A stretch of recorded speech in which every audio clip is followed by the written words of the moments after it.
It's imperious for us to know how an international criminal scandal with roots in Romania, which has ignited throughout the worldwide press, can actually be prosecuted in correct terms, of course obeying lawful arguments and actions.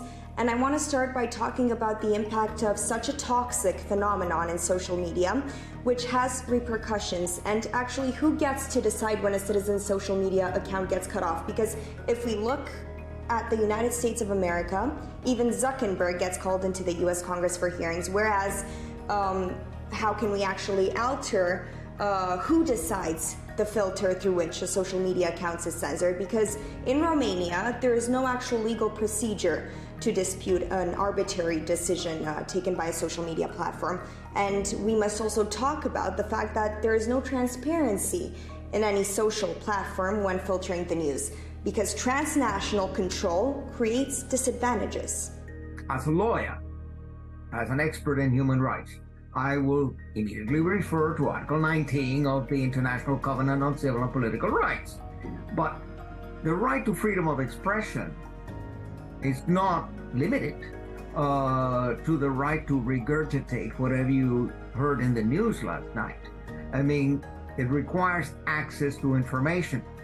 Unfortunately, access to all information, which includes fake news, which includes false information.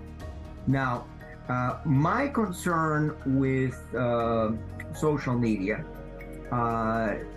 in this particular case of the Tate brothers, in this particular case of an accusation of human trafficking, is that young people might be more vulnerable to this kind of appeal made by the Tate brothers. And we have to protect women and children, minors especially, from this kind of harassment, abuse, etc.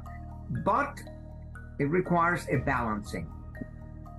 And I'm quite concerned that in the process of censoring the Tate brothers or others, people like Harvey Weinstein, who also trafficked in people, people like Jeffrey Epstein.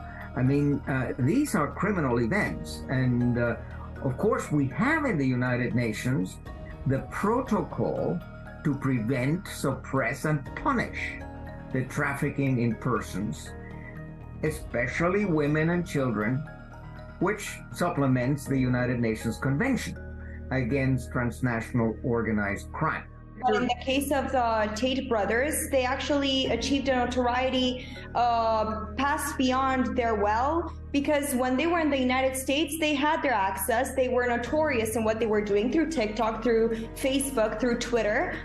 Later on, the movement #MeToo appeared, and that's when they decided that their alpha male attitude should no longer be there. And that's when they thought that Europe, and guess what, Romania, where a country where corruption, in their opinion, was very possible and interpretation was achieved, that's when they decided to come here and manage the law in their success. Of course, you're gonna have corruption, particularly in countries that don't have, shall we say, many decades of experience in the rule of law. And the issue of corruption touches the very nature of our concept of the rule of law.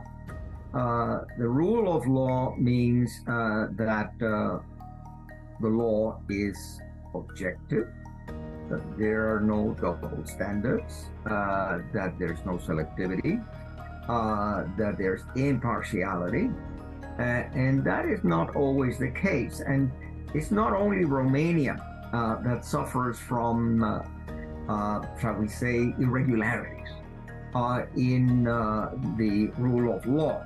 On the other hand, you should not try to do it through shortcuts. You should not try to do it by shall we say, corrupting those guarantees of due process, which are contained in the International Covenant on Civil and Political Rights. I mentioned in particular Article 14. Article 14 of the Covenant establishes the principle in dubio pro reo. So if there's doubt, you have to be in favor of the accused. So the burden of proof must be with the government. The Tate brothers do not have to prove themselves innocent. The government has to prove them guilty. Look at their taxes. I mean, that's always an opportunity to investigate their finances. I would not be surprised if there are any number of irregularities in their finances. And then you can curtail this kind of toxic activity of the Tate brothers by looking at ancillary violations of the law. Take, for instance, the famous case of our arch criminal Al Capone in Chicago. I come from Chicago, and since I grew up in Chicago, I have a certain, shall we say, familiarity with the Al Capone case. Now, Al Capone was a mega criminal. I mean, God knows how many people he had killed, but they couldn't prove it. How did they get rid of him? How did they, shall we say, neutralize Al Capone? They looked at his finances. There were so many irregularities and tax evasion, etc., in Al Capone's books that they threw him in jail where he died. With the Tate brothers, I think if you cannot catch them for the obvious crime of rape, I'm sure that there are other things that they have done that might get them before the court and get them convicted. Certainly, the internet and social media are purveyors of misogyny, are purveyors of caricatures. They feed into prejudice. They feed into hate. They can incite to violence. So certainly, what you very correctly said at the beginning, it is necessary to, shall we say, supervise what is being disseminated.